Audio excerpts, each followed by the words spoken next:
No self-confidence, anxiety, depression, suicidal thoughts. Like in planus, it's something that comes to the skin and it's with spots and it's very itchy and it's everywhere and It's an autoimmune disease, correct? yeah, it's an autoimmune disease. And then what happened in your first session?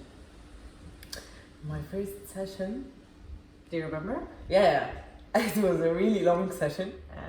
For the first time, I guess, I go to someone and I feel like they do really care.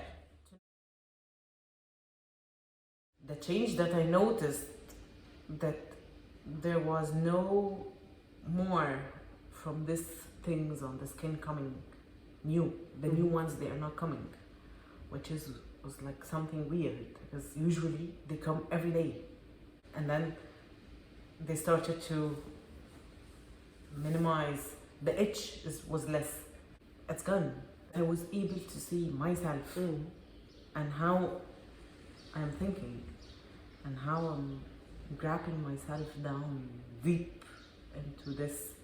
And I felt like I'm fighting something.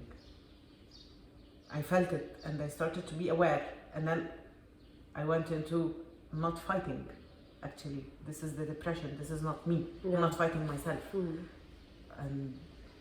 And then I started to understand, and then I started to recognize when I do something, it's like, oh no, this is not you.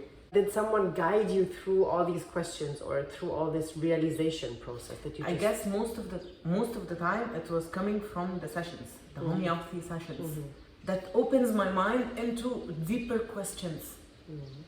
And I guess it was the homeopathy itself was supporting me psychologically on this. The session that I have every time, the follow-up session, it opens my mind and to different ways to see more. Because you have been asking me like, and how did you feel when this happened? I was like, how did I really feel? Or what I pretended that I feel. So this was, I guess, what helped me the most. This was what's guiding me. I remember you came and took medication for the depression. Yeah. And you decided by yourself to stop it. Yeah. Without telling me. Because I discovered that the medication is just making me more sick. It wasn't me. Even with it was like someone else. I'm not happy. I'm not sad. I don't feel anything. I don't feel pain. I don't feel. It's like a family member passed away. It was a very dear family member to me, and I was like, this is what the antidepressant was doing. And I was like, I don't need it. I prefer to get angry, to get mad, to scream, to get these things out instead of keeping them locked. And this was after the remedy started to work with the lichen planus. It started to not getting new, so I felt like it's working.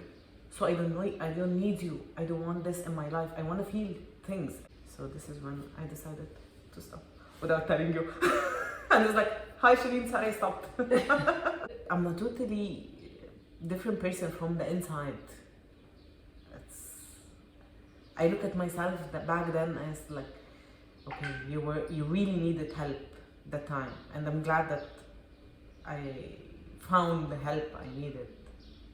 I'm growing up. I'm proud of myself, achieving every single step forward, and I'm grateful. It's more like acceptance. Yeah. Sometimes we're gonna have this because we're humans. Because we feel stressed, we get down. It's okay. But when to say stop to myself? That you can. Yeah. Okay. I can. It's like, okay, خلاص, enough drama. You took your time grieving or crying or being sad, so now let's move on, because we still have more things to do in life.